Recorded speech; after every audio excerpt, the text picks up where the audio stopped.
요즘 핫한 주제죠. 비트코인 광풍입니다. 이 문제 관련해서 함께 하실 두 분. 양주열 변호사 자리하셨습니다. 예, 안녕하세요. 예, 비몇?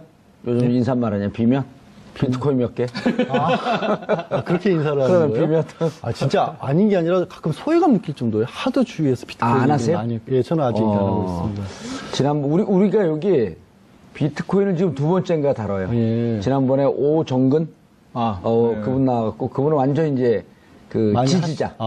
적극적으로 찬성하시는 분. 예, 블록체인 기술에 대한. 자, 그리고 경제 전문가죠. 정철진 평론가 자리하셨습니다. 네, 안녕하십니까. 예. 네. 오정근 교수 잘 아시죠? 뭐 친합니다. 예. 네.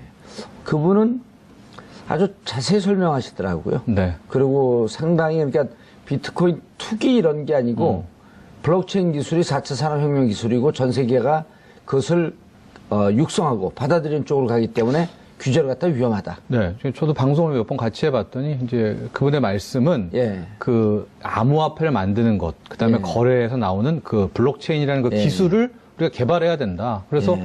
우리 한국에서도 실은 암호화폐 개발자만 나온다면, 예. 하고 그게 지금 나온 암호화폐보다 월등히 뛰어나다면, 그게 또 하나의 우리의 대박 치는 거 아니냐 또 이런 주장을 예. 하더라고요. 근데 어렵죠, 현재로서는. 그렇죠. 뭐 이더리움 같은 그 정도의 또 하나의 암호화폐가 예. 탄생하기까지는 정말 또 많은 노력이라든가 그런 지원이 있어야 될 겁니다. 이제 가상화폐 하게 되면 세 개 축으로 보더라고요. 개발. 네. 그 다음에 채굴. 그 다음에 거래. 근데 우리는 사실 개발과 채굴에 좀 특히 개발에 신경을 써야 되는데, 네. 그 미래 기술이기 때문에. 그렇죠. 근데 거래에만 빠져갖고 네. 완전 투기 강풍이 불고 있다. 그렇습니다. 이게 문제 아닌가요? 네, 최근에 이제 개발에서도 성균관대학교가 뭐 중국이랑 해서 하나 정도를 개발해서 그걸 막 좀 띄우려고 한다, 뭐 그런 뉴스는 들었는데 우리는 아직은 개발 쪽은 거의 전무한 상태고 거래가 굉장히 막 폭발적이고 채굴 같은 경우에는 요즘 뭐 조직폭력배들도 많이 좀 뛰어들고 있다. 네, 조폭들도. 제가 아는 조폭들 다 그 채굴해요. 그렇죠.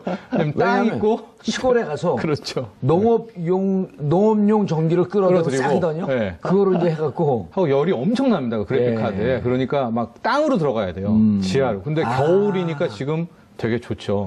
그걸 식히려고 또 에어컨을 틀어야 되거든요. 아니면 이제 또 전기가 속도말로 있어야 뻑이 되고. 나니까. 예. 그랬는데 그러니까 그 정도까지 막 산골로 들어가려면 좀 그런 집단적인. 진짜 싫어요. 네. 그 며칠 전에 그 강남에 한 음식점 순자 만났더니 이제 누구를요? 그 조폭 두목을. 그냥 손 털고 사업하는 사람인데 과거에 광주에 있는 무슨 파예요? 그랬더니 뭘 좀 그 사업 잘 되고 있습니다. 그래서 원래 주식을 하던 친구예요. 예. 주식을 정상적으로. 그래서 주식 잘 되나 보죠. 그러니까 새로운 거 하고 있습니다. 뭐예요? 그랬더니 그래서 비트코인이 그랬더니 제가 채굴하고 있습니다. 싫어해요. 한 2주일 됐어요. 그러니까 채굴이란 비트코인의 저는 보면 지금도 지적을 하신 것처럼 이게 개발도 문제고 채굴도 있고 거래도 있는데 예. 우리는 전부 거래만 있다 보니까 사실 거래를 하면서도 이게 무슨 내용인지조차 모르고 하시는 분들도 생기고 채굴이란 표현도 이게 영어로 마이닝이라는 표현을 마이닝. 쓰니까 예. 이게 정말로 어디 광산에 가서 금 캐듯이 캐는 것처럼 그렇게만 오해를 하시는데 컴퓨터 한 대를 돌려서 일반적인 이렇게 비트코인이라는 게 일종의 프로그램을 만들어서 연산식을 풀어야지. 연산식을 풀을 때마다 코인을 하나 주는데 일반 컴퓨터로는 뭐 개인 컴퓨터를 한 대 돌려서 5년에 하나 정도 나올 정도로 복잡하니까 여러 대의 컴퓨터를 모아서 하다 보니까 조금 전에 이제 정평론가 얘기한 것처럼 컴퓨터 수십 대 수백 대 빈 그런 뭐 농지 이런데 예전에는 게임을 가지고 그렇게 많이들 이제 조직 폭력배들이 돌리기도 했었거든요. 불법 스포츠 도박 같은 거. 근데 지금 그런 식으로 옮겨가 있는 건데 이제는 그것도 많이 끊겨가고 있는 상황이고 문제는 지금 그분은 이제 손을 터셨다고 했잖아요. 그 조직폭력을 옛날에 했던 사람은. 근데 최근에는 사기꾼들이 우리가 이렇게 채굴을 하는 장비를 갖춰놓고 있습니다라고 해서 거기에 투자받는 형식으로 다단계 사기를 한 것도 벌써 적발이 됐을 정도로 좀 이상적인 현상이 많이 빚어지고 있는 거 맞습니다. 월스트리트 저널에서는 그렇게 보도까지 했잖아요.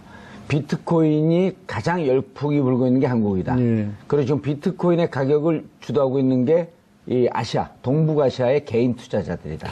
그 굉장히 심각한 문제. 네. 근데 우리 팩트 체크를 좀 해봐야 예. 되는데요. 실질적으로 뭐 최근 1년간 평균으로 보면 전체 거래량에서 원화가 차지하는 부분은 한 13% 정도입니다. 그러니까 실질적으로 큰 손은 아직도 중국, 뭐 미국, 러시아 이쪽인데 최근 들어서 왜 이렇게 뉴욕타임즈, 뭐 월스트리트저널 이렇게 쓰냐면 최근 한 3주 정도에는 예. 지금 우리 뭐 이런 동남, 베트남, 아세안들의 거래량이 폭등을 한 거예요. 최근 한 2주, 3주간은. 베트남까지요? 네, 베트남. 베트남 또 우리하고 기질이 비슷해요. 굉장히 비슷하죠. 그래서 동북아가 최근 한 2주, 3주에는 거의 전체 거래의 80%를 차지했어요. 그러니까 이게 좀 약간 위험 신호다라고 예. 보는 것이죠. 왜냐면 이제 우리가 다 떠안았잖아요. 그럼 이제 가격이라는 것이 누가 받쳐줘야 되는데 근데 중국이 지금 뛰어들지 않고 있어요. 엄청난 규제로. 예. 중국 위안화가 한국에 들어왔다라고 하는 그런 그 설도 중국 이제 있지만, 9월에 규제하면서 네. 설만 있죠. 예. 확인 안 돼 있고. 예. 그래서 이제 이걸 누가 또 받아줘야 되는데 예. 그 다음 타자가 누굴까에 대한 걱정도 있지만, 그러니까 연간으로 보면 우리가 주도한다는 건 아니지만 예. 2주는 최근 2주, 3주는 정말 대한민국은 광풍이 맞아요. 아. 그 2주, 3주 전부터 이렇게 스마트폰 메신저나 이런 걸로 광고 같은 것도 많이 오잖아요. 제가 이제 주로 받았던 광고들은 불법 스포츠 도박 이런 거 광고, 이런 거였는데, 이런 게 갑자기 어떻게 들어오냐면, 비트코인 컵라면 사 먹을 돈으로도 할 수 있다. 이런 식으로 오는 거예요. 아, 저하고 광고 들어가는 그 채널이- 결이 좀 틀리네요. 아, 그래요? 뭐가 들어오시는 주로 도박 이런 게 들어오나 보죠? 아니, 그 토토 이런 게. 저는 그런 건 전혀 안 들어오고, 네. 이른바 이제 강남의 술집.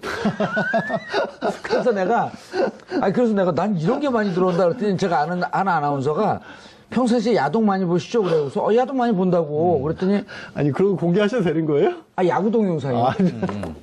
그 축구, 야구 이런 거 짤방 보잖아요. 네. 근데 그거 보면 그런 게 들어온다 그러더라고. 그렇죠. 왜냐하면 그 사이트들이 있기 때문에 예. 이제 그게 뭐 필터 버블이라고 하잖아요. 그러니까 주로 저는 이제 관심 그걸 왜 영역을 가져다 쓰는 보냐면 거니까. 누가 내 빅데이터를 갖고 어떻게 내 취향을 파악하고 있는지를 보기 위해서 동향 파악하기 위해서 보는 거죠. 그런 걸. 야구 동영상. 정보를 주는 게 아니라 그렇죠. 그들이 나를 어떻게 보고 있느냐. 누가 내 빅데이터를 갖고 나를 어떻게 파악하고 있는지. 네, 그렇게 선회하겠습니다. 아니 그래서 그런 게 들어오는데 저는 비트코인 광고는 안 들어와요. 저도 불과 한 일주일 정도 전에 한 네. 두 개 봤어요. 편의점에서 컵라면 사먹는 돈이면 할 수 있다. 지하철 패스 끌을 돈으로도 할 수 있다. 이런 광고도 본 그거 거예요. 다 낚시예요. 낚시죠, 물론. 네. 거기에 들어가 보면 저는 아예 들어가지 않았는데 아까 말씀드린 다단계 사기일 가능성도 있죠. 아니 그리고 개인 그 PC에서 내가 검색하는 게 또 내가 빅데이터 갖고 검색하는 성향에 따라서 광고가 달리 뜨거든요. 네. 근데 그 컴퓨터에 들어가면 비트코인 광고를 많이 뜨더라고. 네. 그래서 이제 그럴 때는 부동산 검색, 무슨 이런 정보, 재투자 정보 검색을 해서 뜨나 봐요, 그거는. 그렇소. 그거는 이제 어차피 키워드별로 해서 예. 그러니까 포털이라든가 아니면 다른 데서 주로 이 사람이 관심사항이 뭔지를 띄워주니까. 예. 저희가 이제 퉁 들어갔는데요. 퉁 들어간 건 이제 우리 시청자분들의 관심을 띄우기 위해서. 네. 도대체 차근차근 가야 되는데 저 비트코인 도대체 뭐지? 네. 가상화폐, 암호화폐 하는 사람도 모릅니다. 네. 일단 먼저 소개를 좀 해주시고요. 그러니까 2008년 말 2009년에 익명의 프로그래머 사타시 나카모토라는 사람이 논문을 하나 발표를 해요. 근데 그 논문을 천천히 읽어보면은 암호, 예. 수식을 풀 경우에 뭐 하나, 그러니까 그게 바로 비트코인입니다. 이제 10분마다 하나씩 코인 같은 형태. 그러니까 이것도 이 코인이 아니에요. 그러니까 나오게 되는데 이거를 거래할 때는 일종의 데이터 블록이 형성이 된다. 그래서 A와 B의 거래가 하나의 블록. 예. 그다음에 B의 C의 거래가 또 하나의 하나의 블록. 예. 블록이 블록체인으로 연결이 되는데 영원히 해킹될 수 없는. 영원히 해킹이 못 되죠. 왜냐하면 이제 다 까고 들어와야 되니까 원천적으로 현재 현존하는 해킹 기술로는 그 거래 장부를 깰 수가 없다. 그럼 이게 얼마나 좋은 화폐가 될 수 있느냐라는 제언을 하나 합니다. 근데 당시에만 해도 그렇게 인기를 받지 못했어요. 그러니까 매니아 집단 정도만. 예. 그랬는데 이게 이제 2011년, 12년 지나면서 야, 사람들이 이거 괜찮네. 이게 정말 화폐로 쓸 수가 있겠네. 이런 방식으로 푼 다음에 이걸 거래하게 될 경우에 실질적으로 거래 안정성도 보장이 되고 전체 코인 수도 2,100만 코인으로 인플레이션에 대한, 그러니까 화폐 가치의 절하도 없겠네. 없고. 그러다가 이제 일본이 총 그 비트코인 숫자를 2,100만 개로 제한하겠다. 제한하겠다. 그게 이제 2100년이면 다 캡니다. 지금 이제 문제가 더 어려워지고 있어서 지금 캐기도 점점 어려워지고 있는 이런 상태거든요. 그러니까 지금 달러의 문제는 뭐겠습니까? 계속 찍어내니까 내가 100달러 들고 있는 게 10년 전 100달러, 50년 전 100달러하고 이게 다른 거예요. 그러니까 화폐만 들고 있으면 손해가 되는. 그러니까 부자 아빠, 가난한 아빠에서 우리나라도 1970년에 강남 집 사는 사람이랑 현찰 들고 있는 사람이 완전 차이가 났잖아요. 그렇죠. 그게 없다. 이 비트코인 같은 경우에는 그러니까 그때만 해도요. 이건 진정한 통화다라고 해서 빠르게 확산이 됐고 마지막에 이제 연초에 일본이 이걸 지급 결제할 수 있는 여러 가지 수단들이 있는데 그 중에 하나에 띡하니 올려놓은 거예요. 그러면서 올 이제 4월이었죠. 예, 엔화 자금이 쑥 들어왔고 인도하고 중국에서 큰 손들, 세금이 무서운 사람들이 오호라 일로 파킹을 하자라고 해서 거대 자금이 들어오면서 이제 그때부터 비트코인의 가격 랠리가 있었는데요. 비트코인은 전체 디지털 암호화폐의 하나 종류의 하나죠. 예. 이름입니다. 가장 인기인 현존에 한 1000가지 정도가 이제 개발이 된 거예요. 아까 말한 것처럼 그 수식 이 블록체인 네. 기술로 거기에 뭐 이더리움도 있고 리플이라는 것도 있는 것이다. 이렇게 생각하시면 되겠습니다. 근데 이제 정평론가가 말씀하신 거는 이제 경제학자로서 원리를 다 설명을 자세하게 예. 해주셨고, 실제 실생활에서 느끼는 소비자들 같은 경우 어떤 게 있냐면, 우리는 기본적으로 거래를 할 때 화폐가 만들어졌기 때문에 화폐를 가지고 다른 것과 교환하는 그런 방식을 썼잖아요. 중간에 매개체가 반드시 있어야 되는 건데, 은행이라고 하는? 은행이 들어가는 거예요. 은행도 들어가고 국가도 개입을 하고, 국가가 개입을 한다는 얘기는 거기에 세금도 매길 수가 있고,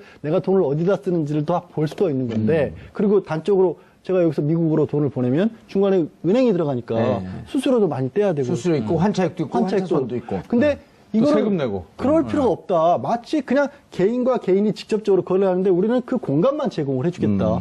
니네가 뭐 예를 들어서 제가 정책지 평론가에게 저기 내가 지금 1000 비트코인 줄 테니까 그래서 당신 차를 주세요. 그러면 그 내용만 여기다 기록하면 되지 실제 화폐는 안 움직여도 되는 거거든요. 은행도 거칠 필요가 없고 국가도 거칠 필요가 없는, 그러다 보니까 많은 관심도 끌었던 거예요. 근데 그러다 보니까 문제들이 막 생기기 시작하는 거죠. 최근에 한 고등학생이 네. 비트코인 사기극을 펼쳐 비트코인 시가총액 50조 원이 날아갔다라고 네. 하는 글을 올린 거죠. 그렇죠. 예? 이 기사가 뜨고 나서 이 사기극이죠. 고등학교 예. 사기극 제가 전화를 많이 받았는데 일선 기자들, 작가들도 근데 사기라고 볼 수도 없는 게 아무런 경제적 이득이 없이 예. 그냥 글을 올린 거란 말이에요. 그렇게 나왔죠. 그러니까 예. 기사도 뭔 말인지 모르겠다라는 게 이제 대부분의 대중들의 이야기예요. 예. 이 기사를 이해하려면 하드포크라는 걸 또 이해를 해야 되는데 이게 무슨 얘기냐면 이제 비트코인은 첫 번째로 탄생한 암호화폐잖아요. 그러니까 예. 이게 약간 좀 뭐 하시는 분은 그렇겠지만 큰 틀에서 보면 아직 블록체인이나 이런 그 기술 수준이 좀 떨어집니다. 1세대예요. 1세대. 비트코인이 1세대. 예, 하고 10분에 한 블록, 한 코인 나오니까 굉장히 느려요. 그래서 이제 그걸 폭을 넓히는 작업, 그러니까 업그레이드 하는 작업을 하자마자 하는 이게 이제 하드포크냐 소프트포크냐의 싸움인데 예. 거기에서 이제 반대하는 사람들은 가지치기를 해서 나옵니다. 예. 그러니까 비트코인에서 비트코인 비트코인 캐시가 캐시가 나오고, 나오고, 비트코인 비트코인 골드가 골드가 나오고. 나오고. 근데 이제 이 학생이 하는 것은 이제 최근에 비트코인 플래티넘이라는 게 또 하나 이제 나오려고 하고 있었어요. 예. 원래 11월 달에 그 분리한다 그랬었죠. 그렇죠. 이제 그게 나왔는데 이게 무슨 효과가 있냐면요. 비트코인 내가 들고 있어요. 비트코인 캐시가 나오죠. 그러면 들고 있는 사람은 비트코인도 갖고 비트코인 캐시를 하나 더 캐시도 주고. 또 갖고 이번에도 비트코인이 있는데 비트코인 플래티넘이 나면 또 가지니까 당연히 가격은 올랐죠. 올라갈 수밖에 없는 거 아닙니까? 근데 바로 이때 이 A 학생이 이 비트코인 플래티넘의 공식 홈페이지에다가 기술적인 오류로 이게 연기가 됐다라는 글을 올리니까 순간적으로 실질적으로 연기가 됐나요, 근데? 아니죠. 그러니까 저도 연기가 된 걸로 알고 있었는데. 거짓말을 한 거죠. 그래 놓고선 이제 그 다음 한 말이 뭐 자기는 뭐 공매도 개꿀띠 그래서 자기는 뭐 숏을 쳐서 큰 돈을 벌었다. 뭐 500만 원 벌었다라고 하는데 이건 좀 전 이해가 안 가요. 그게 선물 시장이 오픈하기 직전이었기 전이죠. 때문에 예. 아마 이 학생은 그 정도에 이제 했고 이 학생이 한 것은 실질적으로 오류가 연기됐다라는 이제 그 얘기를 했고 순간 급락했다 이제 다시 올라갔는데 이제 그 사건이 사기극이냐 아니냐에 대한 논란뿐만 아니라 경찰이 이 학생을 찾았나요? 아니죠. 이 학생이 아버지와 함께 경찰서에 찾아갔어요. 왜냐하면 찾아갔어요? 수많은 투자자들이 또 죽인다고. 할 수가 있잖아요. 그러니까 본인이 신변보호를 요청을 한 거거든요. 이 학생이 IT 쪽에 좀 능하네요. 지금 말을 하는 거 보니까. 근데 이 학생이 굉장히 꿰고 있었던 거예요. 거의 18세라고 하는데 이 학생이 이제 꿰고 있었고 이게 이제 비트코인 투자자와 또 다른 이제 반대론자들한테는 이게 진짜 말도 안 되는 거구나. 한 글 하나로 가격이 막 20%씩 출렁댄다는 건 문제 아니냐라는 아니 저도 얘기가. 비트코인 플래티늄으로 분리된다라고 하는 얘기를 알고 있다가 그래갖고 그때 하드포크가, 이제 11월 18일로 예정했었는데 그렇죠. 예. 쭉 올라가다가 12월 10일. 예, 12월 10일 무산됐다 그러면서 뚝 떨어졌거든. 예. 무산됐다는 기사가 가짜 기사라는 거죠. 그렇죠. 그거 이 학생이 올린 거예요. 그러니까 바로 그 다음에 비트코인 플래티넘 쪽에서 아니다라고 했고 가격은 다시 이제 반등을 올라가고. 했고. 근데 그때 만약에 또 그 두려움에 판 분은 예. 또 막대한 손해를 봤을 수가 있죠. 사기가 안 되는 게요. 사기라고 하는 것은 이제 일반적으로 이런 경우에 사기쳤다라고 그냥 관용적으로 쓰긴 하는데 법적인 사기가 되려면 이 학생이 예를 들어서 지금 뭐 저 정철 평론가가 비트코인을 가지고 있는데 그 정청재 평론가한테 가서 이게 플래티늄이 연기가 됐다. 그러니까 내놔라. 당신 헐값됐다. 그러니까 내가 지금 사줄게라고 해서 받았다면 사기인데 그런 게 아니잖아요. 그냥 푹 떨어뜨려만 먹기 때문에 이 사람이 얻어간 게 없는 거예요. 근데 이제 이 비트코인 거래가 주식 거래한 사람은 이런 얘기를 해요. 3시간 넘었어도 거래할 수 있어요? 1년 24시간 전 세계 어디서든지. 그러다 보니까 이제 뭐가 생기냐면 뷔페가 생긴다는 거 아니에요? 비트코인 페인. 예. 하고 학생들이 낮에도 아침에도 밤에 잠을 안 잔다는 거 아니에요? 좀비라면서. 비좀. 예, 비좀. 예. 예. 비좀 이제 뷔페. 네, 페인. 비트코인 좀비. 그러니까 이게 말씀하신 것처럼 일단 거래 시간 제한도 없고 왜냐하면 정상적으로 법적으로 봤었을 때요. 이거를 뭐라고 해야 될지가 아직 안 정해진 거예요. 이게 손에 잡히는 것도 아니고 물건도 아니고 금이면 확실하게 있지만 그렇다고 해서 그 국가에서 인정해준 유통수단인 화폐도 아닌 것이 이게 실체가 없는 프로그램인데 그럼 뭐라고 할 것이냐. 그러다 보니까 규제도 정상적으로 못하는 거고 그래서 시장 자체도 그냥 유사수 신업에 관한 법률로만 우리나라는 치고하고 있으니까 24시간 뭐 분단위 초단위로 바뀌니까 계속해서 보고 아까 같은 경우 그게 확 그런 소식이 떨어지면 무슨 문제가 생기냐. 실제로 이런 거를 뉴스를 놓치면 내가 잘못해서 손해를 크게 볼 수 있다는 생각도 사람들이 하게 돼요. 그러니까 앞으로는 더 들여다볼 겁니다. 그래서 그러다 보니까 깨어있으나 깨어있지 않은 좀비 같은 사람들이 생긴다는 말까지 나온 거죠. 아무것도 예. 못합니다. 계속 이거 봐야 되고요. 대화 중에도 이거 또 막 보고 싶고 강의 듣다가도 보고 싶고 잠깐 자다가 새벽 1시 반에 또 일어나가지고 지금 또 보고 그러니까 이게 뭐 500만 원, 1000만 원 투자하고 나서 완전히 우리가 저 같은 잡힌다고 사람한테 그래서 최적화된 투자예요. 왜냐면 왜요? 잠을 아예 안 자니까. 근데 근데 이제 이게 지금 그 거래소가 이제 이렇게 사람들이 여기서부터 궁금해. 그럼 네. 거래소는 법적 무슨 통제를 받느냐. 예를 네. 들어 그 증권거래소라든지 이런 데는 국가가 그 그렇죠. 금융감독원에서 감독을 받는단 네. 말이에요. 근데 지금 거래소가 5개, 한 20개 정도가 이제 새로 생겨난다고 하니까 네. 가짜 거래소도 생겨나고 네. 또 우리나라에서 가장 큰 거래소라고는 비싸면 해킹당해서 과징금까지 부과되게 되어 있고 그렇죠. 이런 거에 대한 법적 규제를 이제 나옵니다. 법적 규정성 일단 규제잖아요. 예. 현재 이 가상화폐, 암호화폐 거래소는 이게 통신사업자로 등록이 돼 있죠. 통신사업자? 그러니까 온라인 쇼핑몰 하는 쇼핑몰 사장님처럼 이제 등록이 돼서 실질적으로 거래를 그럼 우리가 수행하고 비싼 쇼핑몰 가갖고 비싸면 쇼핑몰 뭐라고 하는 쇼핑몰 그렇죠. 뭐 코인네스트라고 하는 쇼핑몰 이런 데 가갖고 하고 있다라고 일단 현재까지 생각하시면 되고요. 또 예. 하나 제가 정확히 또 말씀드릴 게 해킹이 됐다라는 건데 제가 아까도 말씀드렸지만 암호화폐를 해킹할 수는 없는 거예요. 그럼 뭐가 해킹이 됐냐면은 거래소가 해킹이 된 겁니다. 이제 현재 거래소 같은 구조는 실질적으로는 정보공조 앵커하고 나하고 거래를 해야 되는데 예. 지금은 거래소가 양쪽을 이렇게 대리 계약을 해주고 있는 그런 형태거든요. 그러니까 여기가 뚫렸다 이렇게 보시면 될 것 같고 지금 나온 정부 규제는 이제 앞으로 이런 행위를 유사수신 행위로 이제 한다. 그래서 원천적으로는 불가하고 이러한 7가지 정도, 가령 뭐 따로 안정성을 보장한다든지 고객 자산을 따로 예치하는 또 다른 계좌가 있다든지 뭐 실명 뭐 의무 지킨다든지 7가지 정도 예외가 있을 때만 거래소를 허용하겠다라고 해서 내년 1, 2월 정도 되면 현존하는 거래소 중에 또 몇 개나 살아남을지가 또 의문이 됐습니다. 예. 그리고 해킹에 대한 위험성. 그러니까 오늘이죠. 가상화폐 관련 관계부처 긴급회의를 가졌다? 네, 일단 지금 아마 지금도 회의 중일 거고요. 예. 뭐 전화 연결 한번 해볼까요? 회의 중이야. 회의 중. 우리가 한번 전화 받죠. 회의 중이라 바빠서. 아니, 그래도 회의 중입니다. 툭 끊겠죠. 근데 이 회의도 사실은 조금 주목해 볼 필요가 있는 게 과거 이 직전까지만 해도 주로 금융위원회나 과학기술부에서 이걸 주도를 했었거든요. 아, 금융위하고 과기부. 예, 과기부 정도가 봤었는데 이번 회의 그리고 앞으로 이제 15일날 TF팀을 따로 만든다고 합니다. 네. 그 주도적인 역할을 법무부에서 하기로 한 거예요. 어허. 그러니까 이게 방향이 조금 달라지는 겁니다. 이제는 왜- 처벌과 규제 쪽으로 가는 거네요? 뭐 어쩔 수 없는 현상이라고 본 거죠. 지금은 이대로 놨다가는 너무 아무것도 안 된다. 아까 잠깐 얘기했던 거래소 같은 경우도 이 개인정보 보호할 수 있는 시스템이 전혀 안 됐기 때문에 무려 3만 건이 넘는 개인정보가 그냥 뚫린 거예요. 암호화를 안 시켜놓고 보관을 했던 겁니다. 그리고 한 일주일 전에 빗썸가가 그냥 다운된 적도 있었잖아요. 예. 서버가 몰려고. 그런 것들이 규제를 해야 된다. 그리고 충격적으로 이제 뭐 가상계좌 같은 거 발급도 중단시키고 이런 움직임들이 일어나고 있거든요.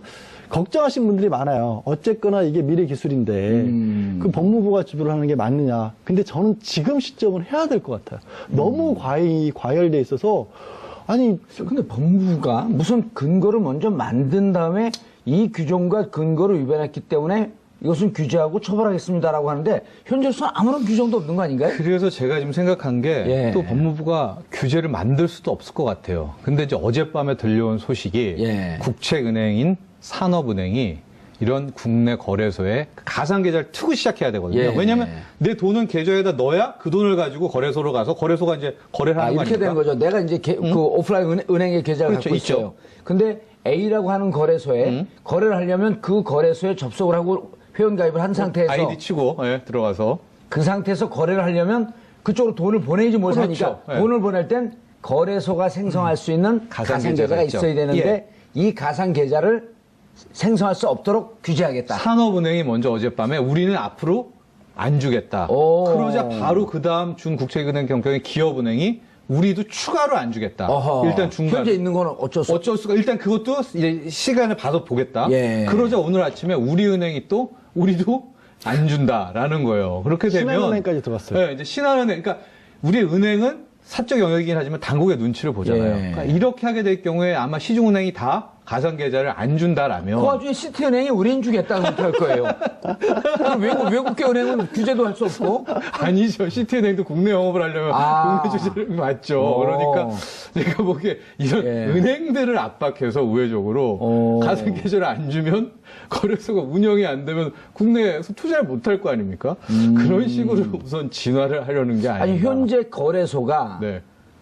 가상 계좌를 만들 수 있는 권한이나 이런 걸 부여받았잖아요. 네. 여기 부여받은 것까지도 못하게 그러니까 규제하겠다. 기존 이미 받은 사람들은 어떻게 어쩔 수 할지는 없지만. 모르겠어요. 예. 예, 그러나 무슨 문제를 잡았고 너네 이런 걸 위반했기 때문에 이제 가상 계좌를 오픈할 수 없어. 그렇지. 라고 규제하고 들어가겠네요. 예, 그렇게 되면 원천적으로 거래가 안 되는 거 아니겠습니까? 그러면 국내에서 하려는 분들은 이제 외국 거래소로 가야 됩니다. 코인베이스나 이런 데를. 근데 그러려면 외국 은행 계좌를 터야 되는데 아하. 기존에 뭐 애들 유학 간 사람들이야 외국 계좌가 있겠지만은 뭐 미국이나 이런 데요, 캐나다라든가 없는 사람이 많잖아요. 그렇게 되면 자연스레 소멸될 것이다. 열풍은 죽을 것이다. 자, 그런데 문제는 아까 이제 그 양 변호사님 말씀하셨듯이 문제는 자, 이 열풍 그렇게 아까 저희가 개발, 채굴, 거래 이 세 축이 있다 그랬는데 자, 거래가 지금 너무 과열되다 보니 이 부분에 대해서는 좀 죽여요.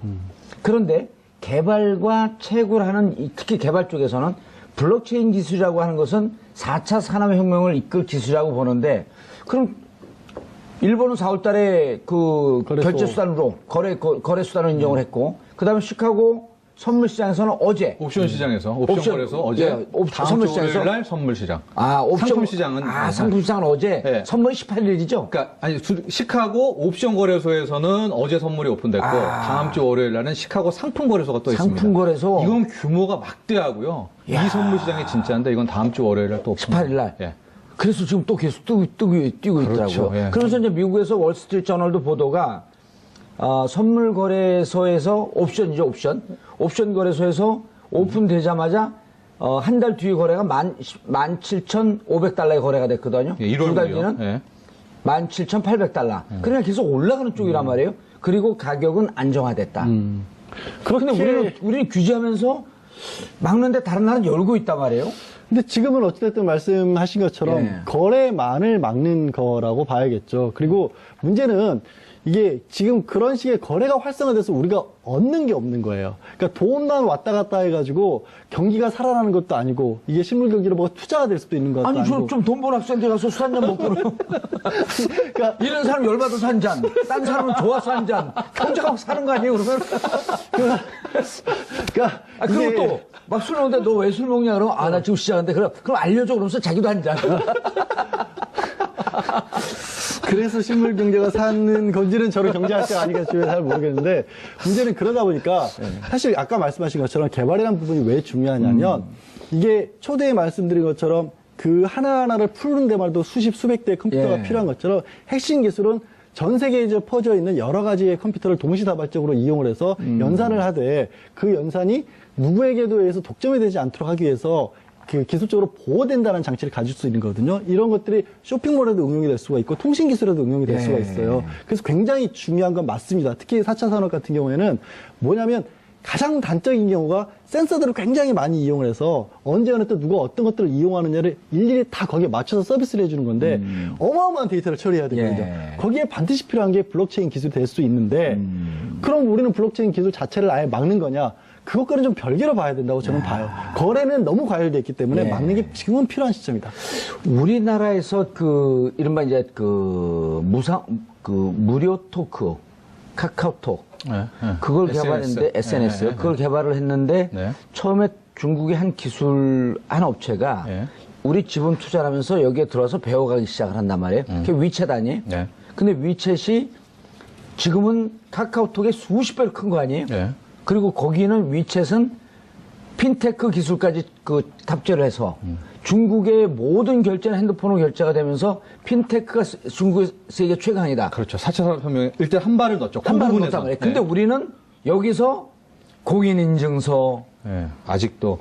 이러면서 우리가 핀테크는 사실은 완전 후진국이 되어 있는데 자칫 잘못하면 가상화폐에서도 우리한테 배워간 중국의 전 세계 시장을 뭐 알리바바 이런 것도 다 핀테크로 결제되는 거 아니에요? 그렇죠. 예. 거기에다가 알리바바도 만에 하나 이 블록체인 혁명이 된다면 망할 겁니다. 아마존도 망하고요. 다 망할 겁니다. 플랫폼이라는 회사가 망하는 게 왜냐면 알리바바라든가 아까 말한 아마존이 왜 힘을 쓰냐면 자기가 플랫폼을 만들어 놓고 예. 자기 보는 하에 유튜브도 마찬가지입니다.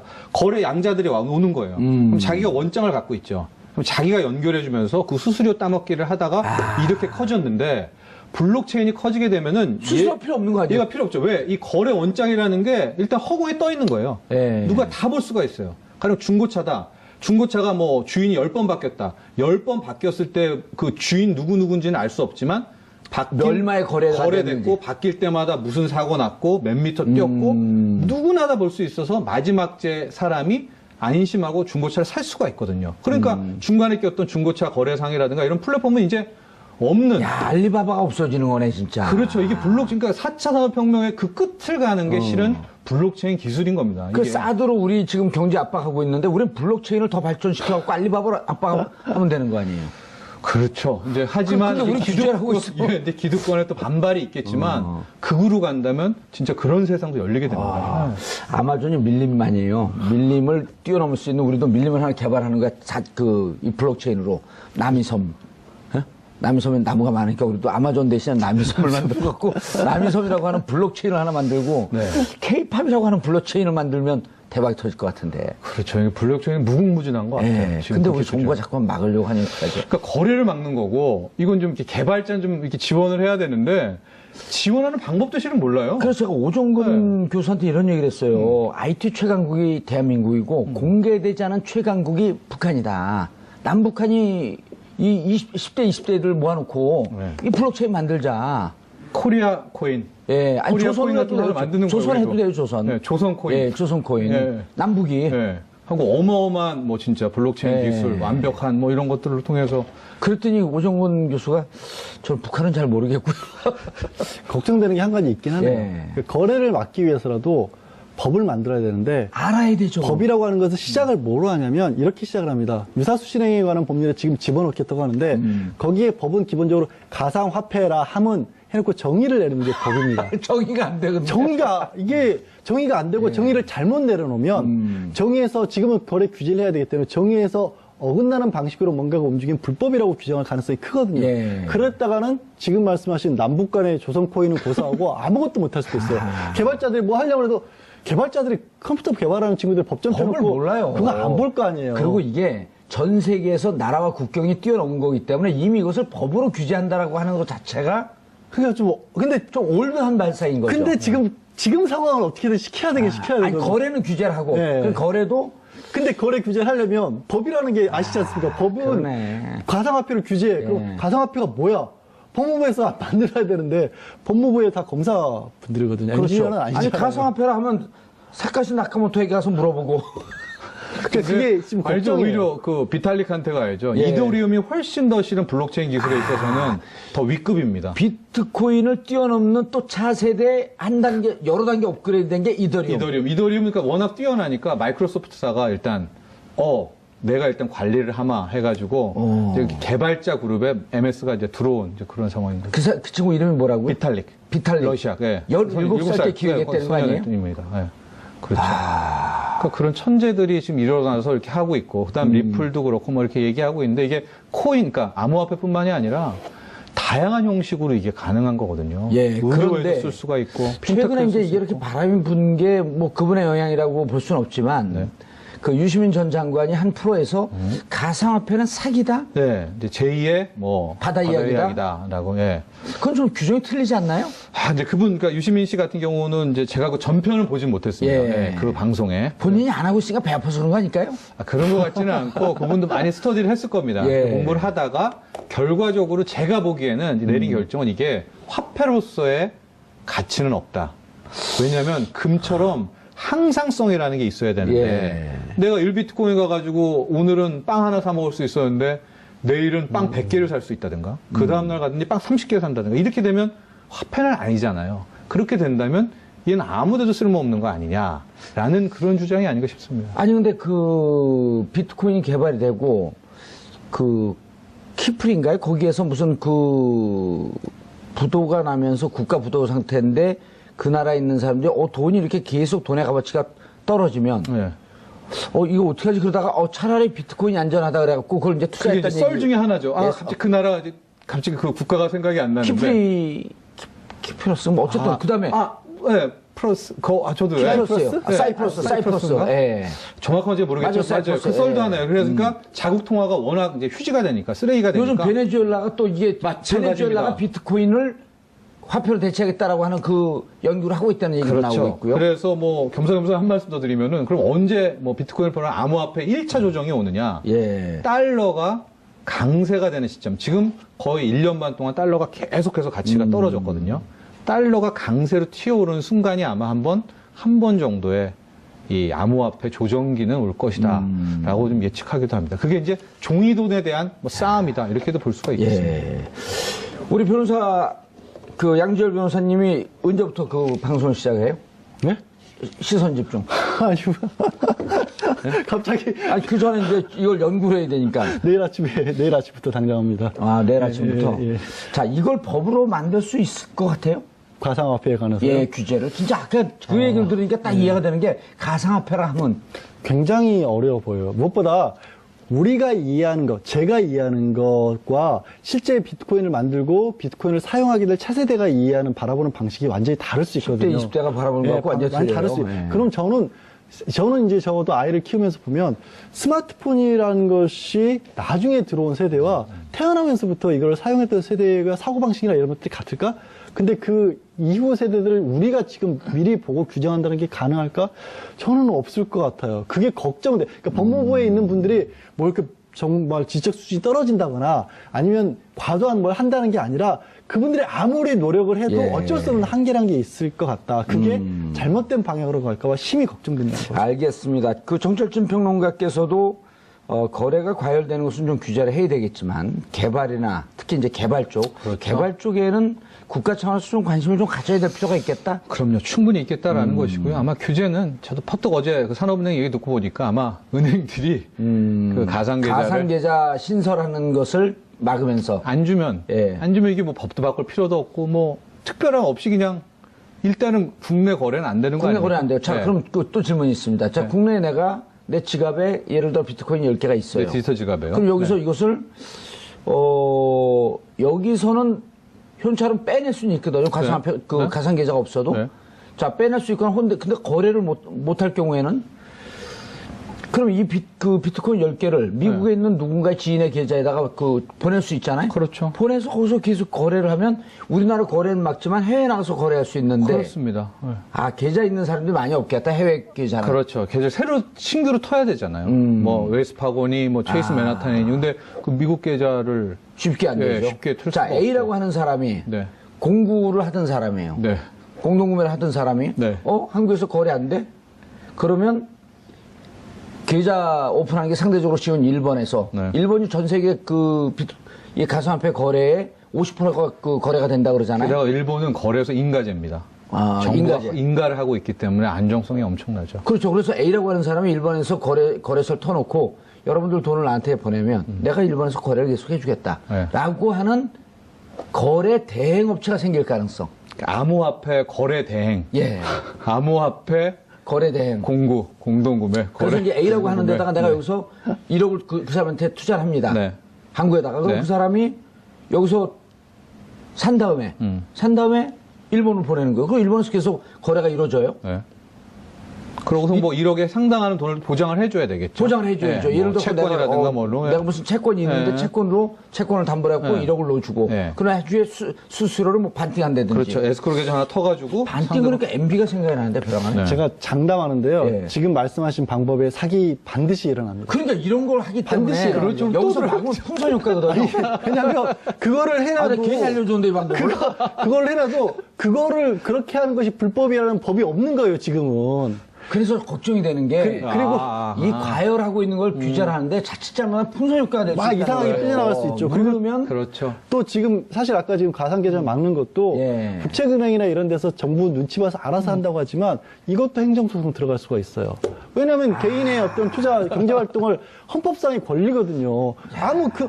이거를 왜 뭔지도 법이 안 나와 있는데 뭔지도 모르는 것을 정부가 나와서 법으로 막아버린다? 느닷없이 그 가상계좌를 못 만들게 하면 다른 데 가상계좌를 왜 만들어줍니까? 이렇게 얘기합니다. 그러니까요. 아니 진짜 아니 딴데 이건 가상계좌. 예. 행정소송 되는 거예요. 그렇죠. CMA. 아니 예를 들어 우리가 온라인으로 뭐 구매할 때도 거기다 가상계좌 일시에 그렇죠. 만들잖아요. 쇼핑몰에 있어야죠. 쇼핑몰에. 네, 네. 그런데 왜 만들어줍니까 하면은 그러니까 쇼핑몰 업체나 아니면 뭐- 비싼 같은 데서 사던 데서 아니 저 사람들은 해주고 우리는 왜 안 해주고 평등권 침해입니다. 바로 들어갈 수 있는 거예요. 그럼 그 은행이 산업은행이 마이마 그럴 수도 없는 거 아니에요. 그렇죠. 좀 너무 안 좋은 방법을 지금 누군가에게 알려주는 거 아니, 왜 아니에요? 그러냐면 이야기가. 예.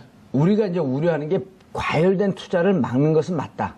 근데 막는 것만이 능사 아니고 누르면 옛날에 그 성매매 금지법 할 때 누르면 그 한정된 지역에 있던 사람이 삐져나가면서 주택가로 막 파고 들어가고 문제가 오피스텔로 됐잖아요. 들어갔죠. 오피스텔 네, 들어가고. 주택가로. 그래서 네. 누르면 이 열기를 적정하게 이해하고 소화하면서 소프트 랜딩 시키고 또 개발 쪽으로 좀 붐을 돌리고 이렇게 해야지 무조건 눌러서 막으려면 어딘가로 또 튀지 않겠냐 이런 우려를 하는 거 아니에요. 그렇죠. 그런 걱정이 분명히 있을 것 같아요. 방금 좀 그런 얘기 들어보니까 예. 이게 꼬리에 꼬리를 무는 그럼요. 역효과 부작용이 분명히 상당한 그리고 것 또 같아요. 이 그 잔머리 꼼수의 대가 아니에요. 우리 이 머리들이 좋아갖고 대통령이 꼼수 대통령이었었는데 한때는.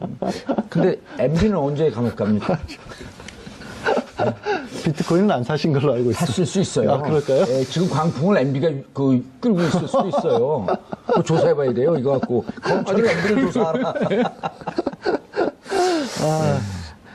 누르는 것만이 능사는 아니겠네요. 오늘 우리가 이제 뭐. 그렇네요. 택도 없는 시뮬레이션 해보니까. 택도 없는 상상력으로 해봤지만, 네. 우리 정도 뭐 전문가시지만 안 좋고 그런 고민들 다 해볼 거거든요.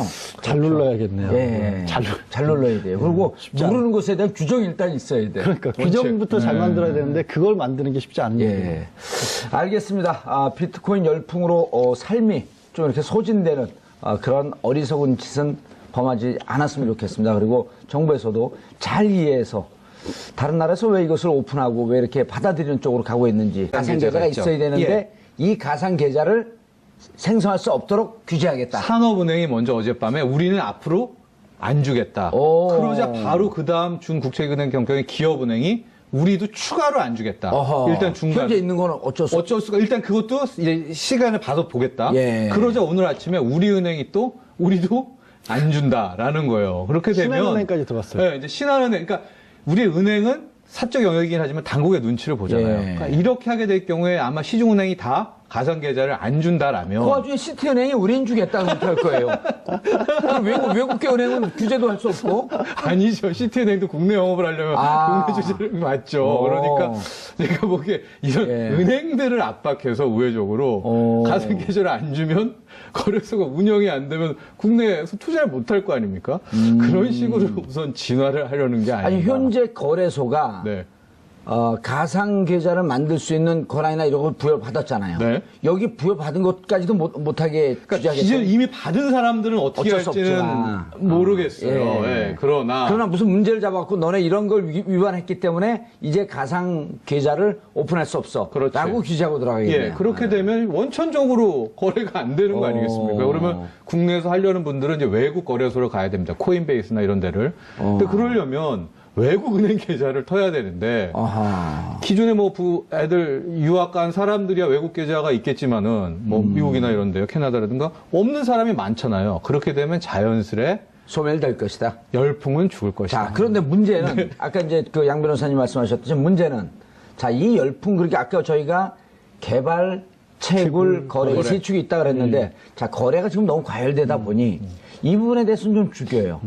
그런데 개발과 채굴하는 특히 개발 쪽에서는 블록체인 기술이라고 하는 것은 4차 산업혁명을 이끌 기술이라고 보는데 그럼 일본은 4월 달에 그 거래소. 결제 수단으로 거래 수단을 인정을 했고 그다음에 시카고 선물 시장에서는 어제 옵션 시장에서 옵션 거래소 어제 예, 다음 선물 주 시장에서 월요일 날 선물 시장. 옵션 상품 시장은 상품 시장은 어제 네. 선물이 18일이죠. 그러니까 아니 시카고 옵션 거래소에서는 어제 선물이 오픈됐고 다음 주 월요일 날은 시카고 상품 거래소가 또 있습니다. 상품 거래소. 이건 규모가 막대하고요. 이 선물 시장이 진짜인데 이건 다음 주 월요일 날 또 18일 날. 예. 그래서 지금 또 계속 뛰고 그렇죠. 있더라고요. 예. 그래서 이제 미국에서 월스트리트 저널도 보도가 선물 거래소에서 옵션 거래소에서 오픈되자마자 한 달 뒤에 거래가 17,500달러의 거래가 됐거든요. 예, 두 달 1월 뒤는 예. 17,800달러. 그러니까 계속 올라가는 쪽이란 말이에요. 그리고 가격은 안정화됐다. 그런데 우리는 규제하면서 막는데 다른 나라는 열고 있단 말이에요. 근데 지금은 어찌됐든 말씀하신 것처럼 예. 거래만을 막는 거라고 봐야겠죠. 그리고 문제는 이게 지금 그런 식의 거래가 활성화돼서 우리가 얻는 게 없는 거예요. 그러니까 돈만 왔다 갔다 해가지고 경기가 살아나는 것도 아니고 이게 실물 경기로 뭐가 투자가 될 수도 있는 것도 아니, 아니고. 좀 돈 버는 학생들 가서 술 한잔 먹고. 그러니까 이런 사람 열받아서 한 잔, 딴 사람은 좋아서 한 잔. 경제가 사는 거 아니에요, 그러면? 그러니까 그리고 이게 또, 막 술 먹는데 너 왜 술 먹냐? 그러면, 나 지금 시작하는데, 그럼 알려줘. 그러면서 자기도 한 잔.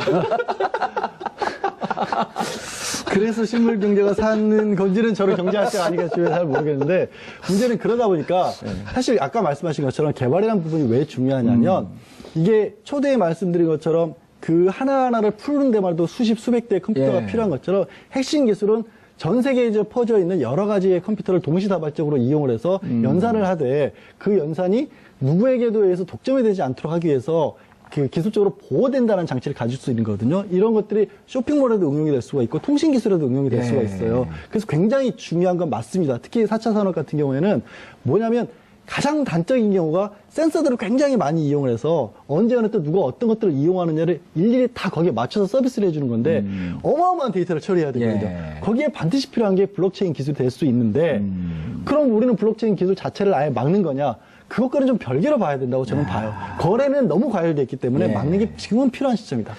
우리나라에서 이른바 이제 무료 토크, 카카오톡. 그걸 SNS. 개발했는데, SNS. 그걸 개발을 했는데, 네. 처음에 중국의 한 한 업체가 네. 우리 지분 투자를 하면서 여기에 들어와서 배워가기 시작을 한단 말이에요. 그게 위챗 아니에요? 네. 근데 위챗이 지금은 카카오톡의 수십 배로 큰 거 아니에요? 네.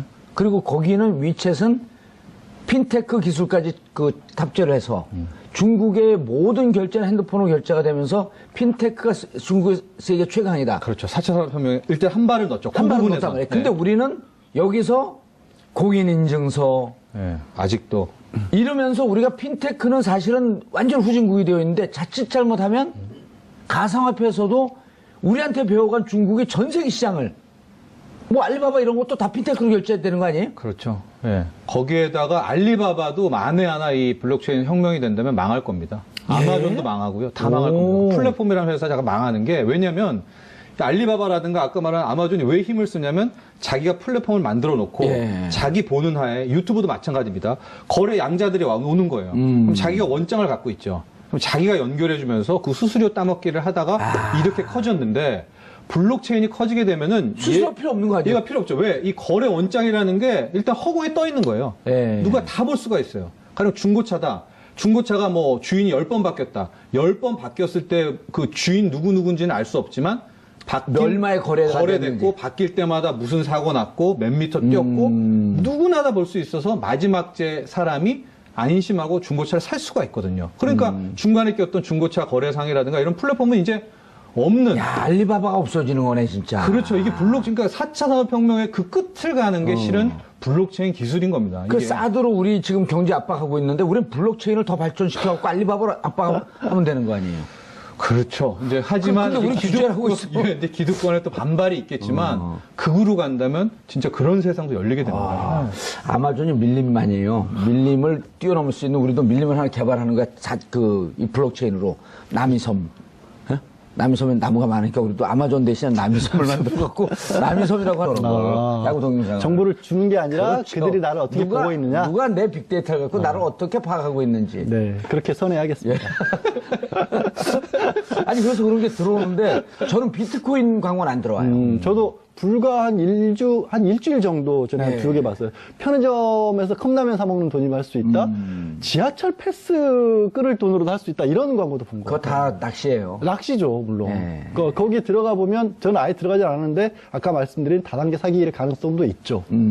아니 그리고 개인 그 PC에서 내가 검색하는 게 또 내가 빅데이터 갖고 검색하는 성향에 따라서 광고가 달리 뜨거든요. 네. 근데 그 컴퓨터에 들어가면 비트코인 광고를 많이 뜨더라고. 네. 그래서 이제 그럴 때는 부동산 검색 무슨 이런 정보 재투자 정보 검색을 해서 뜨나 봐요, 그거는. 그렇소. 그거는 이제 어차피 키워드별로 해서 예. 그러니까 포털이라든가 아니면 다른 데서 주로 이 사람이 관심사항이 뭔지를 띄워주니까. 예. 저희가 이제 퉁 들어갔는데요. 퉁 들어간 건 이제 우리 시청자분들 관심을 띄우기 위해서 네. 도대체 차근차근 가야 되는 저 비트코인 도대체 뭐지? 네. 가상화폐, 암호화폐 하는 사람도 모릅니다. 네. 일단 먼저 소개를 좀 해주시고요.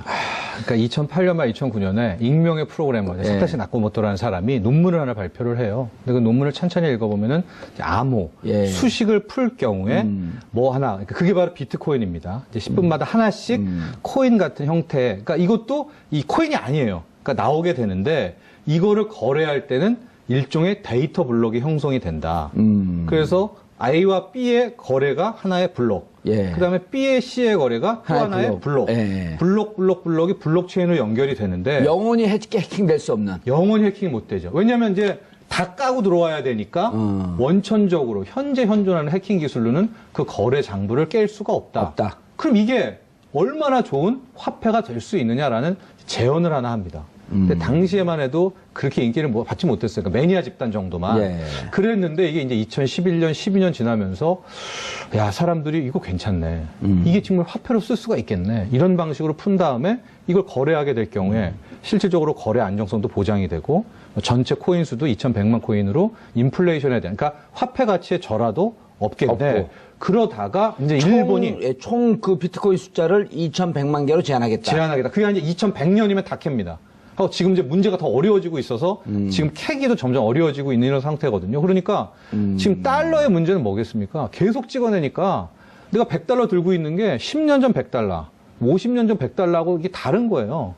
그러니까 화폐만 들고 있으면 손해가 되는. 그러니까 부자 아빠, 가난한 아빠에서 우리나라도 1970년에 강남 집 사는 사람이랑 현찰 들고 있는 사람이 완전 차이가 났잖아요. 그렇죠. 그게 없다. 이 비트코인 같은 경우에는 그러니까 그때만 해도요. 이건 진정한 통화다라고 해서 빠르게 확산이 됐고 마지막에 이제 연초에 일본이 이걸 지급 결제할 수 있는 여러 가지 수단들이 있는데 그 중에 하나에 띡하니 올려놓은 거예요. 그러면서 올 4월이었죠. 예, 엔화 자금이 쑥 들어왔고 인도하고 중국에서 큰 손들 세금이 무서운 사람들이 오호라 일로 파킹을 하자라고 해서 거대 자금이 들어오면서 이제 그때부터 비트코인의 가격 랠리가 있었는데요. 비트코인은 전체 디지털 암호화폐의 하나 종류의 하나죠. 예. 이름입니다. 가장 인기 있는. 현존에 한 1000가지 정도가 개발이 된 거예요. 아까 말한 것처럼 그 수식, 이 블록체인 기술로 거기에 뭐 이더리움도 있고 리플이라는 것도 있는 것이다. 이렇게 생각하시면 되겠습니다. 근데 이제 정평론가가 말씀하신 거는 이제 경제학자로서 원리를 다 설명을 자세하게 예. 해주셨고 실제 실생활에서 느끼는 소비자들 같은 경우 어떤 게 있냐면 우리는 기본적으로 거래를 할 때 화폐가 만들어졌기 때문에 화폐를 가지고 다른 것과 교환하는 그런 방식을 썼잖아요. 중간에 매개체가 반드시 있어야 되는 건데 은행이라고 하는? 은행이 들어가는 거예요. 은행도 들어가고 국가도 개입을 하고 국가가 개입을 한다는 얘기는 거기에 세금도 매길 수가 있고 내가 돈을 어디다 쓰는지를 다 볼 수도 있는 건데 그리고 단적으로 제가 여기서 미국으로 돈을 보내면 중간에 은행이 들어가니까 네. 수수료도 많이 떼야 되고 수수료 있고 환차익도 있고 환차손도 있고. 근데 또 이거는 세금 내고. 그럴 필요가 없다. 마치 그냥 개인과 개인이 직접적으로 거래하는데 우리는 그 공간만 제공을 해주겠다. 니네가 뭐 예를 들어서 제가 정책지 평론가에게 저기 내가 지금 1000 비트코인 줄 테니까 그래서 당신 차를 주세요. 그러면 그 내용만 여기다 기록하면 되지 실제 화폐는 안 움직여도 되는 거거든요. 은행도 거칠 필요가 없고 국가도 고칠 필요가 없는 그러다 보니까 많은 관심도 끌었던 거예요. 근데 그러다 보니까 문제들이 막 생기기 시작하는 거죠. 최근에 한 고등학생이 네. 비트코인 사기극을 펼쳐 비트코인 시가총액 50조 원이 날아갔다라고 네. 하는 글을 올린 거죠. 그렇죠. 예? 이 기사가 뜨고 나서 이 사기극이죠. 고등학교 예. 사기극 제가 전화를 많이 받았는데 일선 기자들, 작가들도 근데 사기라고 볼 수도 없는 게 아무런 경제적 이득이 없이 예. 그냥 글을 올린 거란 말이에요. 그렇게 나왔죠. 그러니까 예. 기사도 뭔 말인지 모르겠다라는 게 이제 대부분의 대중들의 이야기예요. 예. 이 기사를 이해하려면 하드포크라는 걸 또 이해를 해야 되는데 이게 무슨 얘기냐면 이제 비트코인은 첫 번째로 탄생한 암호화폐잖아요. 그러니까 예. 이게 약간 좀 뭐 하시는 분은 그렇겠지만 큰 틀에서 보면 아직 블록체인이나 이런 그 기술 수준이 좀 떨어집니다. 1세대예요. 1세대. 비트코인이 1세대. 예, 하고 10분에 한 블록, 한 코인 나오니까 굉장히 느려요. 그래서 이제 그걸 폭을 넓히는 작업, 그러니까 업그레이드 하는 작업을 하자마자 하는 이게 이제 하드포크냐 소프트포크냐의 싸움인데 예. 거기에서 이제 반대하는 사람들은 가지치기를 해서 나옵니다. 예. 그러니까 비트코인에서 비트코인 비트코인 캐시가 캐시가 나오고, 나오고, 비트코인 비트코인 골드가 골드가 나오고. 나오고. 근데 이제 이 학생이 하는 것은 이제 최근에 비트코인 플래티넘이라는 게 또 하나 이제 나오려고 하고 있었어요. 예. 원래 11월 달에 그 분리를 한다 그랬었죠. 그렇죠. 이제 그게 나왔는데 이게 무슨 효과가 있냐면요. 비트코인 내가 들고 있어요. 비트코인 캐시가 나오죠. 그러면 들고 있는 사람은 비트코인도 갖고 비트코인 캐시를 하나 더 캐시도 주고. 또 갖고 이번에도 비트코인이 있는데 비트코인 플래티넘이 나면 또 가지니까 당연히 가격은 올랐죠. 올라갈 수밖에 없는 거 아닙니까? 근데 바로 이때 이 A 학생이 이 비트코인 플래티넘의 공식 홈페이지에다가 기술적인 오류로 이게 연기가 됐다라는 글을 올리니까 순간적으로 실질적으로 연기가 됐나요, 근데? 아니죠. 그러니까 저도 연기가 된 걸로 알고 있었는데. 거짓말을 한 거죠. 그래 놓고선 이제 그 다음 한 말이 뭐 자기는 뭐 공매도 개꿀띠 그래서 자기는 뭐 숏을 쳐서 큰 돈을 벌었다. 뭐 500만 원 벌었다라고 하는데 이건 좀 전 이해가 안 가요. 그게 선물 시장이 오픈하기 직전이었기 전이죠. 때문에 네. 아마 이 학생은 그 정도에 이제 했고 이 학생이 한 것은 실질적으로 오류가 연기됐다라는 이제 그 얘기를 했고 순간 급락했다 이제 다시 올라갔는데 이제 그 사건이 사기극이냐 아니냐에 대한 논란뿐만 아니라 경찰이 이 학생을 찾았나요? 아니죠. 이 학생이 아버지와 함께 경찰서에 찾아갔어요. 왜냐하면 찾아갔어요? 수많은 투자자들이 또 죽인다고. 할 수가 있잖아요. 그러니까 본인이 신변보호를 요청을 한 거거든요. 아, 이 학생이 IT 쪽에 좀 능하네요. 지금 말을 하는 거 보면. 근데 이 학생이 굉장히 꿰고 있었던 거예요. 거의 18세라고 하는데 이 학생이 이제 꿰고 있었고 이게 이제 비트코인 투자자와 또 다른 이제 반대론자들한테는 이게 진짜 말도 안 되는 거구나. 한 글 하나로 가격이 막 20%씩 출렁댄다는 건 문제 아니냐라는 아니, 저도 얘기가. 비트코인 플래티늄으로 분리된다라고 하는 얘기를 알고 있다가 그래갖고 그때 하드포크가, 예. 이제 11월 18일로 예정했었는데 그렇죠. 예. 쭉 올라가다가 12월 10일. 예, 12월 10일 무산됐다 그러면서 뚝 떨어졌거든. 예. 무산됐다는 기사가 가짜 기사라는 거죠. 그렇죠. 그거 이 학생이 올린 거예요. 그러니까 바로 그 다음에 비트코인 플래티넘 쪽에서 아니다라고 했고 가격은 다시 이제 반등을 올라가고. 했고. 근데 그때 만약에 또 그 두려움에 판 분은 예. 또 막대한 손해를 봤을 수가 있죠. 사기가 안 되는 게요. 사기라고 하는 것은 이제 일반적으로 이런 경우에 사기쳤다라고 그냥 관용적으로 쓰긴 하는데 법적인 사기가 되려면 이 학생이 예를 들어서 지금 뭐 저 정철지 평론가가 비트코인을 가지고 있는데 그 정청재 평론가한테 가서 이게 플래티늄이 연기가 됐다. 그러니까 내놔라. 당신 헐값됐다. 그러니까 내가 지금 사줄게라고 해서 받았다면 사기인데 그런 게 아니잖아요. 그냥 푹 떨어뜨려만 먹기 때문에 이 사람이 얻어간 게 없는 거예요. 근데 이제 이 비트코인 거래가 주식 거래한 사람은 이런 얘기를 해요. 3시간 넘었어도 거래할 수 있어요? 1년 24시간 전 세계 어디서든지. 그러다 보니까 이제 뭐가 생기냐면 뷔페가 생긴다는 거 아니에요? 비트코인 페인. 예. 하고 학생들이 낮에도 아침에도 밤에 잠을 안 잔다는 거 아니에요? 좀비라면서. 비좀. 예, 비좀. 예. 예. 비좀 이제 뷔페. 네, 페인. 비트코인 좀. 그러니까 이게 말씀하신 것처럼 일단 거래 시간 제한도 없고 왜냐하면 정상적으로 법적으로 봤었을 때요. 이거를 뭐라고 해야 될지가 아직 안 정해진 거예요. 이게 손에 잡히는 것도 아니고 물건도 아니고 금이면 확실하게 있지만 그렇다고 해서 그 국가에서 인정해준 유통수단인 화폐도 아닌 것이 이게 실체가 없는 프로그램인데 그럼 뭐라고 할 것이냐. 그러다 보니까 규제도 정상적으로 못하는 거고 그래서 시장 자체도 그냥 유사수 신업에 관한 법률로만 우리나라는 치고하고 있으니까 24시간 뭐 분단위 초단위로 바뀌니까 계속해서 보고 아까 같은 경우 그게 확 그런 소식이 떨어지면 무슨 문제가 생기냐. 실제로 이런 거를 뉴스를 놓치면 내가 잘못해서 손해를 크게 볼 수 있다는 생각도 사람들이 하게 돼요. 그러니까 앞으로는 더 들여다볼 겁니다. 그래서 그러다 보니까 이렇게 깨어있으나 깨어있지 않은 좀비 같은 사람들이 생긴다는 말까지 나온 거죠. 아무것도 예. 못합니다. 계속 이거 봐야 되고요. 대화 중에도 이거 또 막 보고 싶고 강의 듣다가도 보고 싶고 잠깐 자다가 새벽 1시 반에 또 일어나가지고 지금 또 보고 그러니까 이게 뭐 500만 원, 1000만 원 투자하고 나서 완전히 우리가 저 같은 잡힌다고 사람한테 그래서 최적화된 투자예요. 왜냐면 왜요? 잠을 아예 안 자니까. 근데 근데 이제 이게 지금 그 거래소가 이제 이렇게 사람들이 여기서부터 궁금해. 그럼 네. 거래소는 법적 무슨 통제를 받느냐. 예를 네. 들어 그 증권거래소라든지 이런 데는 국가가 그렇죠. 금융감독원에서 감독을 받는단 네. 말이에요. 근데 지금 거래소가 5개, 한 20개 정도가 이제 새로 생겨난다고 하니까 네. 가짜 거래소도 생겨나고 네. 또 우리나라에서 가장 큰 거래소라고는 비싸면 해킹당해서 과징금까지 부과되게 되어 있고 그렇죠. 이런 거에 대한 법적 규제를 이제 나옵니다. 법적 규정성 일단 규제잖아요. 예. 현재 예. 이 가상화폐, 암호화폐 거래소는 이게 통신사업자로 등록이 돼 있죠. 통신사업자? 그러니까 온라인 쇼핑몰 하는 쇼핑몰 사장님처럼 이제 등록이 돼서 실질적으로 거래를 그럼 우리가 수행하고 비싼 쇼핑몰 가갖고 비싸면 쇼핑몰 뭐라고 하는 쇼핑몰 그렇죠. 뭐 코인네스트라고 하는 쇼핑몰 이런 데 가갖고 하고 있다라고 일단 현재까지 생각하시면 되고요. 또 예. 하나 제가 정확히 또 말씀드릴 게 해킹이 됐다라는 건데 제가 아까도 말씀드렸지만 암호화폐를 해킹할 수는 없는 거예요. 그럼 뭐가 해킹이 됐냐면은 거래소가 해킹이 된 겁니다. 이제 현재 거래소 같은 구조는 실질적으로는 정보공조 앵커하고 나하고 거래를 해야 되는데 예. 지금은 거래소가 양쪽을 이렇게 대리 계약을 해주고 있는 그런 형태거든요. 그러니까 여기가 뚫렸다 이렇게 보시면 될 것 같고 지금 나온 정부 규제는 이제 앞으로 이런 행위를 유사수신 행위로 이제 한다.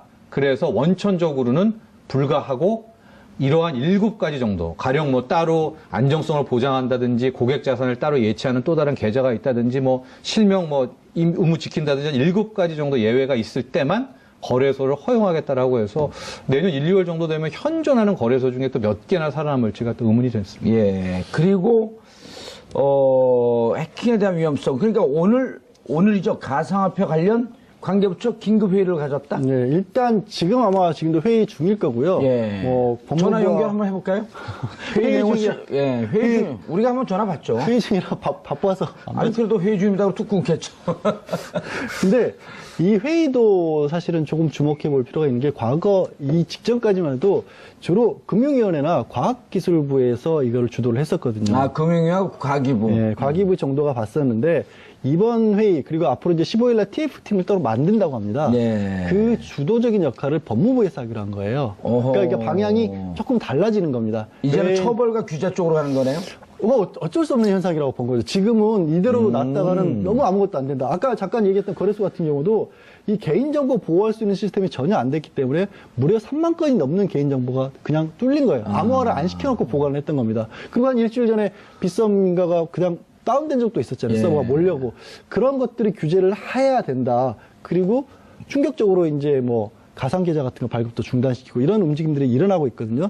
걱정하신 분들이 많아요. 어쨌거나 이게 미래 기술인데 그 법무부가 주도를 하는 게 맞느냐. 근데 저는 지금 시점은 해야 될 것 같아요. 너무 과열돼 있어서 아니 근데 법무부가 무슨 근거를 먼저 만든 다음에 이 규정과 근거를 위반했기 때문에 이것은 규제하고 처벌하겠습니다라고 하는데 현재로서는 아무런 규정도 없는 거 아닌가요? 그래서 제가 지금 생각한 게 또 예. 법무부가 규제를 만들 수도 없을 것 같아요. 근데 이제 어젯밤에 들려온 소식이 예. 국책은행인 산업은행이 이런 국내 거래소에 가상계좌를 트고 시작해야 되거든요. 예. 왜냐하면 내 돈은 계좌에다 넣어야 그 돈을 가지고 거래소로 가서 거래소가 이제 거래를 하는 거 이렇게 아닙니까? 되는 거죠. 내가 이제 그 오프라인 은행의 계좌를 그렇죠, 갖고 있죠. 있어요. 근데 A라고 하는 거래소에 거래를 하려면 그 거래소에 접속을 하고 회원가입을 한 상태에서 아이디 치고 들어가서 그 상태에서 거래를 하려면 그쪽으로 돈을 보내지 못하니까 그렇죠. 예. 돈을 보낼 땐 거래소가 생성할 수 있는 요즘 핫한 주제죠. 비트코인 광풍입니다. 이 문제와 관련해서 함께 하실 두 분. 양주열 변호사 자리하셨습니다. 예, 안녕하세요. 예. 비몇? 요즘 인사말 하냐, 비몇? 비트코인 몇 개? 그렇게 인사를 하는 그러면 거예요? 비면 진짜 아닌 게 아니라 가끔 소외감 느낄 정도예요. 하도 주위에서 비트코인 안 얘기를 하세요? 많이 예, 저는 아직 안 하고 있습니다. 지난번 우리가 여기 비트코인을 지금 두 번째인가 다뤄요. 예. 지난번에 오정근 네. 그분 나왔고 그분은 완전 이제 그 많이 지지자. 적극적으로 찬성하시는 분. 예, 블록체인 기술에 대한. 자, 그리고 경제 전문가죠. 정철진 평론가 자리하셨습니다. 네, 안녕하십니까? 예. 네. 오정근 교수 잘 아시죠? 뭐 친합니다. 예. 네. 그분은 아주 자세히 설명하시더라고요. 네. 그리고 상당히 그러니까 비트코인 투기 이런 게 아니고 블록체인 기술이 4차 산업혁명 기술이고 전 세계가 그것을 육성하고 받아들이는 쪽으로 가기 때문에 규제를 갖다 위험하다. 네, 저도 방송을 몇 번 같이 해봤더니 이제 그분의 말씀은 예. 그 암호화폐를 만드는 것, 그다음에 예. 거래에서 나오는 그 블록체인이라는 그 예. 기술을 우리가 개발해야 된다. 그래서 예. 우리 한국에서도 실은 암호화폐 개발자만 나온다면 예. 하고 그게 지금 나온 암호화폐보다 월등히 뛰어나다면 그게 또 하나의 뭐 우리의 대박 치는 거 아니냐 또 이런 주장을 예. 하더라고요. 근데 어렵죠 현재로서는. 그렇죠. 뭐 이더리움 같은 그 정도의 또 하나의 암호화폐가 예. 탄생하기까지는 정말 또 많은 노력이라든가 그런 지원이 있어야 될 겁니다. 이제 가상화폐 하게 되면 세 개 축으로 보더라고요. 개발, 네, 그 다음에 채굴, 채굴. 그 다음에 거래. 근데 우리는 사실 개발과 채굴에 좀 특히 개발에 신경을 써야 되는데 네. 그 미래 기술이기 때문에. 그렇죠. 근데 거래에만 빠져갖고 네. 완전 투기 강풍이 불고 있다. 그렇습니다. 이게 문제 아닌가요? 네, 최근에 이제 개발에서도 성균관대학교가 뭐 중국이랑 해서 하나 정도를 개발해서 그걸 막 좀 띄우려고 한다 뭐 그런 뉴스는 들었는데 우리는 아직은 개발 쪽은 거의 전무한 상태고 거래가 굉장히 막 폭발적이고 채굴 같은 경우에는 요즘 뭐 조직폭력배들도 많이 좀 뛰어들고 있다. 네, 조폭들도. 제가 아는 조폭들 다 그 채굴해요. 그렇죠. 땅 왜냐하면 있고 시골에 가서 그렇죠. 농업용 전기를 끌어들이고 끌어들이고, 싸거든요. 네. 그거를 이제 해갖고 하고 열이 엄청납니다. 그 그래픽 예. 카드에. 그러니까 막 땅으로 들어가야 돼요. 지하로. 근데 겨울이니까 지금 되게 좋죠. 아. 그 식히려고 또 에어컨을 틀어야 되거든요. 아니면 이제 또 전기가 속도말로 있어야 뻑이 되고. 나니까. 예, 그랬는데 그러니까 그 정도까지 막 산골로 들어가려면 좀 그런 집단적인 진짜 싫어요. 네. 그 며칠 전에 그 강남에 한 음식점 순자 만났더니 이제 누구를요? 그 조폭 두목을 그냥 손 털고 사업하는 사람인데 과거에 광주에 있는 이제 무슨 파예요? 그랬더니 뭘 좀 그 사업 잘 되고 있습니다. 그래서 원래 주식을 하던 친구예요. 예. 주식을 정상적으로. 그래서 주식 잘 되나 보죠. 그러니까 새로운 거 하고 있습니다. 뭐예요? 그랬더니 그래서 비트코인이 그랬더니 제가 채굴하고 있습니다. 싫어해요. 한 2주일 됐어요. 그러니까 채굴이란 그러니까 비트코인에 저는 보면 지금도 지적을 하신 것처럼 이게 개발도 문제고 채굴도 있고 거래도 있는데 예. 우리는 전부 거래만 있다 보니까 사실 거래를 하면서도 이게 무슨 내용인지조차 모르고 모르고. 하시는 분들도 생기고 채굴이란 표현도 이게 영어로 이렇게 마이닝이라는 네, 표현을 마이닝. 쓰니까 예. 이게 정말로 어디 광산에 가서 금 캐듯이 캐는 것처럼 그렇게만 오해를 하시는데 컴퓨터 한 대를 돌려서 일반적인 이렇게 비트코인이라는 게 일종의 프로그램을 만들어서 연산식을 풀어야지. 연산식을 풀을 때마다 코인을 하나 주는데 일반 컴퓨터로는 뭐 개인 컴퓨터를 한 대 돌려서 5년에 하나 정도 나올 예. 정도로 복잡하니까 여러 대의 컴퓨터를 모아서 하다 보니까 조금 전에 이제 정평론가 얘기한 것처럼 컴퓨터 수십 대 수백 대 예. 빈 그런 뭐 농지 공간에. 이런데 예전에는 게임을 가지고 그렇게 많이들 이제 조직 폭력배들이 돌리기도 했었거든요. 불법 스포츠 도박 같은 거. 근데 지금 그런 식으로 옮겨가 있는 건데 이제는 그것도 많이 끊겨가고 있는 상황이고 문제는 지금 그분은 이제 손을 터셨다고 했잖아요. 그 조직 폭력을 옛날에 했던 사람은. 근데 최근에는 사기꾼들이 예. 우리가 이렇게 채굴을 하는 장비를 갖춰놓고 있습니다라고 해서 거기에 투자받는 형식으로 다단계 사기를 한 것도 벌써 적발이 됐을 정도로 좀 이상적인 현상이 많이 빚어지고 있는 거거든요. 예, 맞습니다. 월스트리트저널에서는 그렇게 보도까지 했잖아요. 비트코인이 가장 열풍이 불고 있는 게 한국이다. 예. 그리고 지금 비트코인의 가격을 주도하고 있는 게 이 아시아, 동북아시아의 개인 투자자들이다. 그 굉장히 심각한 예. 문제. 네. 근데 오늘 팩트 체크를 좀 해봐야 예. 되는데요. 실질적으로 뭐 최근 1년간 평균으로 보면 전체 거래량에서 원화가 차지하는 부분은 한 13% 정도입니다. 그러니까 실질적으로 큰 손은 아직도 중국, 뭐 미국, 러시아 이쪽인데 최근 들어서 왜 이렇게 뉴욕타임즈, 뭐 월스트리트저널 이렇게 쓰냐면 최근 한 3주 정도에는 예. 지금 우리 뭐 이런 동남, 베트남, 아세안들의 거래량이 폭등을 한 거예요. 최근 한 2주, 3주간은. 베트남까지요? 네, 베트남도 베트남도 우리하고 기질이 비슷해요. 굉장히 비슷하죠. 그래서 동북아가 최근 한 2주, 3주에는 거의 전체 거래의 80%를 차지했어요. 그러니까 이게 좀 약간 위험 신호다라고 예. 보는 것이죠. 왜냐면 이제 우리가 다 떠안았잖아요. 그럼 이제 가격이라는 것이 누가 받쳐줘야 되는데 근데 중국이 지금 뛰어들지 않고 있어요. 엄청난 규제로. 예. 중국 위안화가 한국에 들어왔다라고 하는 그런 그 중국 설도 이제 있지만 9월에 규제하면서 예. 설만 있죠. 예. 확인 안 돼 있고. 예.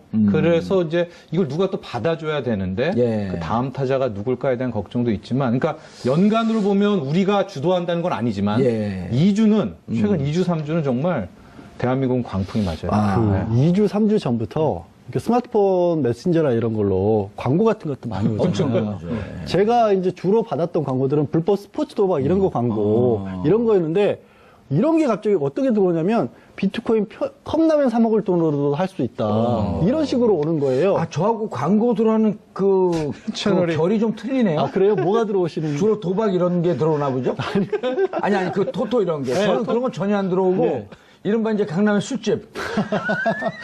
그래서 내가 난 이런 게 많이 들어온다 그랬더니 제가 아는 아나운서가 평소에 야동 많이 보시죠? 그래서 야동 많이 본다고. 그랬더니, 아니, 그런 거 공개하셔도 되는 거예요? 야구 동영상이. 그 축구, 야구 이런 거 짤방 보잖아요. 네. 근데 그거 보면 그런 게 들어온다 그러더라고. 그렇죠. 왜냐하면 그 사이트들이 있기 때문에 예. 이제 그게 뭐 필터 버블이라고 하잖아요. 그러니까 주로 저는 이제 관심 그걸 왜 영역을 가져다 쓰는 보냐면 거니까. 누가 내 빅데이터를 갖고 어떻게 내 취향을 파악하고 있는지를 보기 위해서 동향 파악하기 위해서 보는 거죠. 저는 블록체인을 하나 만들고 네. K-팝이라고 하는 블록체인을 만들면 대박이 터질 것 같은데. 그렇죠. 이게 블록체인이 무궁무진한 것 같아요. 예. 지금 근데 그렇게 우리 정부가 규제가. 자꾸만 막으려고 하니까. 그러니까 거래를 막는 거고, 이건 좀 이렇게 개발자는 좀 이렇게 지원을 해야 되는데, 지원하는 방법도 실은 몰라요. 그래서 제가 오종근 교수한테 이런 얘기를 했어요. IT 최강국이 대한민국이고 공개되지 않은 최강국이 북한이다. 남북한이 이 10대, 20대들 모아놓고 네. 이 블록체인 만들자. 코리아 코인. 예, 아니 코리아 조선 코인 해도 같은 걸 돼요. 만드는 조선 거예요, 해도 그래도. 돼요, 조선. 네, 조선 코인. 예, 조선 코인. 예. 남북이. 예. 하고 어마어마한 뭐 진짜 블록체인 예. 기술, 완벽한 뭐 이런 것들을 통해서 그랬더니 오정근 교수가 저는 북한은 잘 모르겠고요. 걱정되는 게 한 가지 있긴 하네요. 예. 그 거래를 막기 위해서라도 법을 만들어야 되는데 알아야 되죠. 법이라고 하는 것은 시작을 뭐로 하냐면 이렇게 시작을 합니다. 유사수 실행에 관한 법률에 지금 집어넣겠다고 하는데 거기에 법은 기본적으로 가상화폐라 함은 해놓고 정의를 내리는 게 법입니다. 정의가 안 되거든요. 정의가 안 되고 정의를 잘못 내려놓으면 정의에서 지금은 거래 규제를 해야 되기 때문에 정의에서 어긋나는 방식으로 뭔가가 움직이면 불법이라고 규정할 가능성이 크거든요. 예. 그랬다가는 지금 말씀하신 남북 간의 조선 코인은 고사하고 아무것도 못할 수도 있어요. 개발자들이 뭐 하려고 해도 개발자들이 컴퓨터 개발하는 친구들 법전 법을 펴놓고 몰라요. 그거 안 볼 거 아니에요. 그리고 이게 전 세계에서 나라와 국경이 뛰어넘은 거기 때문에 이미 이것을 법으로 규제한다라고 하는 것 자체가 그러니까 근데 좀 올드한 발상인 거죠. 근데 지금 상황을 어떻게든 시켜야 되긴 시켜야 아니, 되거든요. 거래는 규제를 하고 네. 그 거래도 근데 거래 규제를 하려면 법이라는 게 아시지 않습니까? 법은 그러네. 가상화폐를 규제해. 그럼 예. 가상화폐가 뭐야? 법무부에서 만들어야 되는데 법무부에 다 검사분들이거든요. 그렇죠. 엔지니어는 아니 아니잖아요. 가상화폐라 하면 사카시 나카모토에게 가서 물어보고 그게 지금 알죠. 걱정이에요. 오히려 그 비탈릭한테가 알죠. 예. 이더리움이 훨씬 더 실은 블록체인 기술에 있어서는 더 위급입니다. 비트코인을 뛰어넘는 또 차세대 한 단계 여러 단계 업그레이드된 게 이더리움. 이더리움 그러니까 워낙 뛰어나니까 마이크로소프트사가 일단 내가 일단 관리를 하마 해가지고 이제 개발자 그룹에 MS가 이제 들어온 이제 그런 상황입니다. 그 친구 이름이 뭐라고요? 비탈릭. 비탈릭. 러시아. 예. 17살 때 기획했다는 거 아니에요? 입니다. 예. 그렇죠. 그러니까 그런 천재들이 지금 일어나서 이렇게 하고 있고, 그다음 리플도 그렇고 뭐 이렇게 얘기하고 있는데 이게 코인, 그러니까 암호화폐뿐만이 아니라 다양한 형식으로 이게 가능한 거거든요. 예, 그런데 의료에도 쓸 수가 있고, 최근에 핀테크에도 이제 쓸 이게 수 이렇게 있고. 바람이 분 게 뭐 그분의 영향이라고 볼 수는 없지만 네. 그 유시민 전 장관이 한 프로에서 가상화폐는 사기다? 네, 이제 제2의 뭐 바다 이야기다라고. 예. 그건 좀 규정이 틀리지 않나요? 이제 그분, 그러니까 유시민 씨 같은 경우는 이제 제가 그 전편을 보진 못했습니다. 예. 예, 그 방송에. 본인이 안 하고 있으니까 배 아파서 그런 거 아닐까요? 그런 것 같지는 않고 그분도 많이 스터디를 했을 겁니다. 예. 공부를 하다가 결과적으로 제가 보기에는 내린 결정은 이게 화폐로서의 가치는 없다. 왜냐하면 금처럼 항상성이라는 게 있어야 되는데 내가 1비트코인 가가지고 오늘은 빵 하나 사 먹을 수 있었는데 내일은 빵 100개를 살 수 있다든가 그 다음날 가든지 빵 30개 산다든가 이렇게 되면 화폐는 아니잖아요. 그렇게 된다면 얘는 아무데도 쓸모없는 거 아니냐라는 그런 주장이 아닌가 싶습니다. 아니 근데 그 비트코인이 개발이 되고 그 키플인가요? 거기에서 무슨 그 부도가 나면서 국가 부도 상태인데 그 나라에 있는 사람들이 돈이 이렇게 계속 돈의 값어치가 떨어지면 네. 이거 어떻게 하지 그러다가 차라리 비트코인이 안전하다 그래갖고 그걸 이제 그게 투자했다는 이제 썰 얘기. 중에 하나죠. 예. 갑자기 그 나라 갑자기 그 국가가 생각이 안 나는데. 키프러스 뭐 어쨌든 그다음에 네. 플러스 저도 키프러스예요. 네. 사이프러스. 사이프러스인가? 예. 정확한지 모르겠지만 맞아요, 맞아요. 그 사이프러스. 썰도 예. 하나요. 그러니까 자국 통화가 워낙 이제 휴지가 되니까 쓰레기가 요즘 되니까. 베네수엘라가 또 이게 마찬가지입니다. 베네수엘라가 비트코인을 화폐로 대체하겠다라고 하는 그 연구를 하고 있다는 얘기가 나오고 그렇죠. 있고요. 그래서 뭐 겸사겸사 한 말씀 더 드리면은 그럼 언제 뭐 비트코인을 포함한 암호화폐 1차 조정이 오느냐? 예. 달러가 강세가 되는 시점. 지금 거의 1년 반 동안 달러가 계속해서 가치가 떨어졌거든요. 달러가 강세로 튀어오르는 순간이 아마 한 번 정도의 이 암호화폐 조정기는 올 것이다. 라고 좀 예측하기도 합니다. 그게 이제 종이돈에 대한 뭐 싸움이다. 이렇게도 볼 수가 있겠습니다. 예. 우리 변호사, 양지열 변호사님이 언제부터 그 방송을 시작해요? 네? 시선 집중. 아니요. 갑자기 아니, 그 전에 이제 이걸 연구를 해야 되니까. 내일 아침부터 당장합니다. 내일 아침부터. 예. 자, 이걸 법으로 만들 수 있을 것 같아요? 가상화폐에 관해서 예, 규제를. 진짜 아까 그 얘기를 들으니까 딱 이해가 되는 게 가상화폐라 하면 굉장히 어려워 보여요. 무엇보다 우리가 이해하는 것, 제가 이해하는 것과 실제 비트코인을 만들고 비트코인을 사용하게 될 차세대가 이해하는 바라보는 방식이 완전히 다를 수 있거든요. 10대, 20대가 바라보는 것과 완전히 많이 틀려요. 다를 수 있어요. 예. 그럼 저는 이제 적어도 아이를 키우면서 보면 스마트폰이라는 것이 나중에 들어온 세대와 태어나면서부터 이걸 사용했던 세대가 사고방식이나 이런 것들이 같을까? 근데 그 이후 세대들을 우리가 지금 미리 보고 규정한다는 게 가능할까?